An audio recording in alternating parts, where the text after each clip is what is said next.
Ayaw ko. Bakit po kuya? Sayang yung kunting halaga. Ay, alam mo ba kung 10. Thank you po. Thank you po. Diba? 10%. Bayar. Okay po ba kayo doon o ayaw niyo? Ayaw kasi mabigat sa amin na hirap. Diba? Ang alam ko, 10%.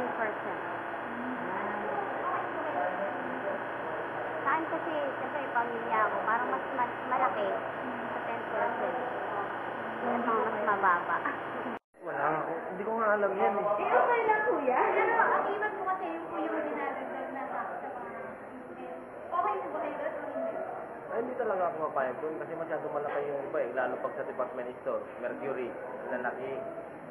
Iba't yung 1.5, maabot ng 300 yung ano niya. Sige, kuya. Salamat! 20 daw. 20%.